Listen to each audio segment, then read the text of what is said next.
रात के ठीक 11:47 हो रहे थे और उसी समय अर्जुन के फोन पर एक अनजान नंबर से कॉल आया। उसने जैसे ही कॉल उठाया, उधर से धीमी मगर सख्त आवाज आई। अगर तुम जिंदा रहना चाहते हो तो अभी तुरंत उस लड़की से दूर हो जाओ, वरना अगली सुबह तुम्हारी लाश मिलेगी। अर्जुन का पूरा शरीर कांप उठा। उसके हाथ से फोन लगभग गिर गया और इससे पहले कि वो कुछ पूछ पाता, कॉल कट चुका था। और हैरानी की बात यह थी कि उसी वक्त उसके कमरे के बाहर किसी के कदमों की आहट आ रही थी। अब सोचो, एक तरफ धमकी भरा फोन और दूसरी तरफ आधी रात को कोई दरवाजे के बाहर। आखिर ये सब कौन कर रहा था? अर्जुन धीरे धीरे दरवाजे की तरफ बढ़ा। उसका दिल इतनी तेज धड़क रहा था कि जैसे सीने से बाहर आ जाएगा। उसने दरवाजा खोला और सामने वही थी, आयशा। लेकिन इस बार उसकी आंखों में प्यार नहीं, डर था। वो अंदर आई और बिना कुछ बोले दरवाजा बंद कर दिया। अर्जुन, हमें अभी बात करनी होगी, अभी इसी वक्त। अर्जुन घबराया हुआ था। उसने कहा, मैडम, अभी कुछ देर पहले मुझे किसी ने धमकी दी है। कहा है कि अगर मैं आपसे दूर नहीं हुआ तो। आयशा बीच में ही बोल पड़ी, मुझे पता है। अर्जुन सन्न रह गया। आपको कैसे पता? आयशा की आंखों में आंसू आ गए। उसने धीरे से कहा, क्योंकि वो कॉल मेरे पापा के लोगों ने किया था। यह सुनकर अर्जुन के पैरों तले जमीन खिसक गई।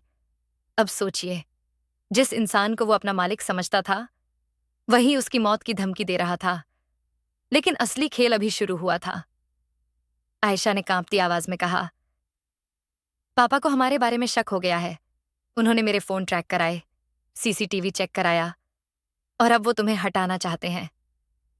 अर्जुन के माथे पर पसीना आ गया। मतलब, मैं सच में खतरे में हूं, आयशा बोली। सिर्फ खतरे में नहीं, तुम पर नजर रखी जा रही है। अर्जुन ने तुरंत खिड़की की तरफ देखा। बाहर अंधेरा था, लेकिन अब उसे लग रहा था कि हर परछाई में कोई छुपा हुआ है। और तभी एक और झटका। आयशा ने कहा, और एक बात और है जो शायद तुम नहीं जानते। अर्जुन ने घबराकर पूछा, क्या? आयशा बोली, तुम्हें ड्राइवर की नौकरी यूं ही नहीं मिली थी। क्या मतलब? मतलब ये कि तुम्हें यहां जानबूझकर रखा गया था। अर्जुन के दिमाग ने काम करना बंद कर दिया। अब आप सोच रहे होंगे, आखिर क्यों? तो सुनिए, असली राज अभी खुलना बाकी है। कुछ महीनों पहले अर्जुन ने अनजाने में एक ऐसी बात सुन ली थी जो उसे नहीं सुननी चाहिए थी। एक रात वो गैराज में गाड़ी खड़ी कर रहा था। तभी उसने शेख और कुछ विदेशी लोगों की बातचीत सुन ली। वो कोई साधारण मीटिंग नहीं थी, वो एक बहुत बड़ी डील थी। और उस डील में कुछ ऐसा था जो गैरकानूनी भी हो सकता था। अर्जुन डर गया था। उसने कुछ नहीं कहा, लेकिन शायद उसे सुनते हुए किसी ने देख लिया था, और उसी दिन से उसकी जिंदगी बदल गई थी। अब आयशा ने जो कहा वो और भी चौंकाने वाला था। पापा तुम्हें टेस्ट कर रहे थे। टेस्ट? हाँ, वो देखना चाहते थे कि तुम ये राज किसी को बताते हो या नहीं। अर्जुन कुछ बोल ही नहीं पाया। अब आप खुद सोचिए, एक साधारण लड़का जिसे लगता था कि वो बस एक ड्राइवर है, असल में वो एक खेल का हिस्सा था, और अब उस खेल में उसकी जान दांव पर थी। लेकिन कहानी यहीं खत्म नहीं होती। अभी तो सबसे बड़ा ट्विस्ट बाकी है। आयशा ने अचानक उसका हाथ पकड़ लिया। अर्जुन, हमें भागना होगा। क्या? हाँ, अगर हम यहीं रहे तो पापा तुम्हें खत्म करवा देंगे। अर्जुन ने झटके से हाथ छुड़ाया। ये पागलपन है, मैं भागकर कहां जाऊंगा? आयशा बोली, मेरे पास प्लान है। और यहीं से कहानी ने ऐसा मोड़ लिया जो आपने सोचा भी नहीं होगा। आयशा ने बताया कि उसके पास अपने पिता के कई राज हैं। ऐसे राज जो अगर बाहर आ जाएं तो सब कुछ खत्म हो सकता है। हम उन सबूतों के साथ यहां से निकलेंगे, और फिर कोई हमें छू भी नहीं पाएगा। अर्जुन दुविधा में था। एक तरफ डर, दूसरी तरफ प्यार, और तीसरी तरफ सच्चाई। आखिर वो क्या फैसला करेगा? क्या वो भागेगा, या सब कुछ सच बता देगा, या फिर कोई और रास्ता निकलेगा? लेकिन जो अगला कदम उसने उठाया, उसने पूरी कहानी बदल दी।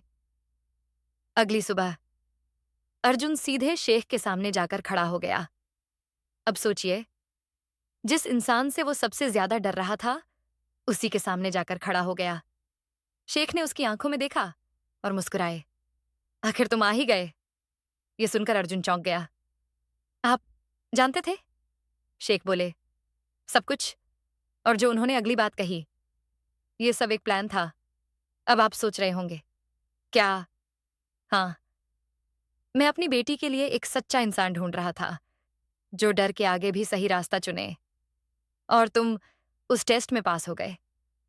अर्जुन की आंखों में आंसू आ गए। उसे यकीन नहीं हो रहा था। जिस डर ने उसे तोड़ दिया था, वही उसकी जिंदगी बना रहा था। लेकिन कहानी अभी भी खत्म नहीं हुई, क्योंकि असली सवाल अभी भी बाकी था। क्या अर्जुन आयशा से शादी करेगा? क्या वो इस अमीरी की दुनिया में खुद को ढाल पाएगा? या फिर उसका अतीत फिर से उसके सामने आएगा? और सच कहें तो जो आगे हुआ, वो इससे भी ज्यादा चौंकाने वाला था। अर्जुन अभी भी शेख के सामने खड़ा था। उसका दिल तेजी से धड़क रहा था। शेख की बात सुनकर उसका दिमाग सुन्न पड़ गया था। ये सब एक टेस्ट था। उसकी आवाज कांप रही थी। शेख धीरे धीरे अपनी कुर्सी से उठे और उसके पास आकर बोले, हाँ अर्जुन, मैं अपनी बेटी के लिए ऐसा इंसान चाहता था, जो डर के बावजूद सही फैसला ले, जो लालच में ना आए, जो भरोसे के लायक हो। अर्जुन की आंखों में आंसू आ गए, लेकिन तभी दरवाजा जोर से खुला और अंदर आया शेख का बड़ा भाई राशिद। उसकी आंखों में गुस्सा था। भाईजान, ये क्या हो रहा है? आप एक ड्राइवर को अपने बराबर बैठा रहे हैं? कमरे का माहौल अचानक बदल गया। अब आप सोच रहे होंगे, ये नया किरदार कौन है? यहीं से कहानी में सबसे बड़ा संघर्ष शुरू होता है। राशिद, शेख का बड़ा भाई, और वही इंसान था जो उस गुप्त डील के पीछे था, जो अर्जुन ने सुनी थी। राशिद को अर्जुन पर पहले से शक था, और अब जब उसे पता चला कि अर्जुन आयशा के करीब है, उसने फैसला कर लिया, इस लड़के को खत्म करना ही होगा। शेख ने शांत आवाज में कहा, राशिद, ये मेरा फैसला है। राशिद हंसा। फैसला? एक नौकर को अपना दामाद बनाने का फैसला? आयशा बीच में आ गई। चाचा, वो नौकर नहीं है, वो मेरी जिंदगी है। कमरे में सन्नाटा छा गया, लेकिन राशिद की आंखों में खतरनाक चमक आ गई। तो फिर ये खेल अब और दिलचस्प होगा। और यहीं से शुरू हुआ असली तूफान। उस रात अर्जुन को पहली बार लगा, ये सिर्फ प्यार की कहानी नहीं है, ये जिंदगी और मौत का खेल बन चुका है। उसने आयशा से कहा, मुझे लगता है मुझे यहां से चले जाना चाहिए। आयशा ने उसका हाथ पकड़ लिया। नहीं, अब नहीं। इस बार हम भागेंगे नहीं। लेकिन उन्हें क्या पता था, कोई पहले ही उनकी हर हरकत पर नजर रख रहा है। अगली सुबह अर्जुन गाड़ी लेकर निकला, लेकिन रास्ते में अचानक एक काली एसयूवी उसकी कार के पीछे लग गई। पहले तो उसने ध्यान नहीं दिया, लेकिन कुछ ही मिनटों में वो गाड़ी उसका पीछा करने लगी। अब अर्जुन समझ गया, खेल शुरू हो चुका है। उसने गाड़ी तेज कर दी। सड़क पर ट्रैफिक था, लेकिन वो पूरी कोशिश कर रहा था निकलने की। तभी सामने से एक ट्रक आ गया। ब्रेक, चीखती आवाज और जोरदार टक्कर। कुछ देर बाद अर्जुन ने अपनी आंखें खोली। सब धुंधला था, सिर से खून बह रहा था, और उसके सामने वही राशिद खड़ा था, धीरे धीरे ताली बजाते हुए। मैंने कहा था ना, ये खेल दिलचस्प होगा। अर्जुन ने उठने की कोशिश की, लेकिन शरीर जवाब दे रहा था। राशिद झुककर उसके पास आया। तुमने जो सुना था, वो तुम्हारी सबसे बड़ी गलती थी, और अब तुम्हारी आखिरी। अर्जुन ने आंखें बंद कर लीं। उसे लगा अब सब खत्म। लेकिन तभी दूर से पुलिस सायरन की आवाज आई। राशिद चौंक गया और तुरंत वहां से भाग गया। अर्जुन को अस्पताल ले जाया गया। जब उसे होश आया, तो सबसे पहले उसने आयशा को देखा। वो रो रही थी। अर्जुन, मैं तुम्हें कुछ नहीं होने दूंगी, लेकिन डॉक्टर ने जो कहा, उसने सबको हिला दिया। अगले 48 घंटे बहुत महत्वपूर्ण हैं। अगर ये बच गया तो चमत्कार होगा। अब सोचिए, क्या अर्जुन बच पाएगा? क्या राशिद फिर हमला करेगा? क्या शेख अपने भाई के खिलाफ खड़ा होगा? लेकिन असली ट्विस्ट अभी बाकी था। उधर शेख ने एक ऐसा फैसला लिया जो सब कुछ बदलने वाला था। उन्होंने पुलिस में अपने ही भाई के खिलाफ शिकायत दर्ज करवा दी। पूरा शहर हिल गया। एक भाई दूसरे भाई के खिलाफ। लेकिन राशिद इतना आसान नहीं था। उसने भी पलटवार किया। उसने मीडिया में खबर फैला दी कि अर्जुन एक जासूस है। अब पूरी दुनिया अर्जुन को गलत समझने लगी। अस्पताल में अर्जुन ने धीरे धीरे आंखें खोलीं। टीवी पर अपनी खबर देखी।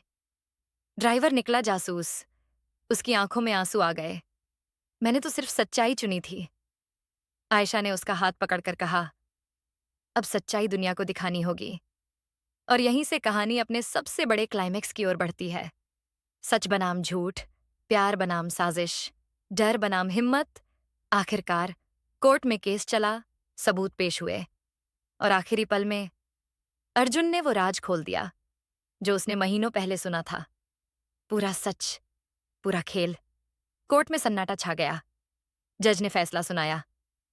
राशिद दोषी है, उसे सजा हुई। और अंत में शेख अर्जुन के पास आए। तुमने ना सिर्फ मेरी बेटी बल्कि मेरा सम्मान भी बचाया। अब तुम सिर्फ ड्राइवर नहीं, मेरे बेटे हो। कुछ महीनों बाद अर्जुन और आयशा की शादी हुई। लेकिन ये सिर्फ शादी नहीं थी, ये जीत थी। सच की, प्यार की और हिम्मत की। और कहानी हमें यही सिखाती है, कभी कभी जिंदगी आपको ऐसे मोड़ पर लाकर खड़ा करती है जहां डर ही आपकी सबसे बड़ी परीक्षा बन जाता है। लेकिन अगर आप सच का साथ देते हैं तो वही डर आपकी सबसे बड़ी ताकत बन जाती है। तो दोस्तों, आपको यह कहानी कैसी लगी मुझे कमेंट बॉक्स में जरूर बताना। और हाँ, आप यह कहानी किस शहर और किस कंट्री से सुन रहे हैं यह भी जरूर बताना, ताकि मैं जान सकूं कि यह कहानी कहां कहां तक पहुंच रही है। चैनल पर पहली बार आए हो तो चैनल को सब्सक्राइब अवश्य कर ले, क्योंकि आपको इसी तरह की कहानी इस चैनल पर हमेशा मिलती रहेगी, जो आपकी सोच को भी बदलेगी और आपके दिल को भी छू जाएगी। इन्हीं शब्दों के साथ आपसे इजाजत चाहती हूँ। जल्द मिलती हूँ किसी और कहानी के साथ। तब तक के लिए नमस्कार।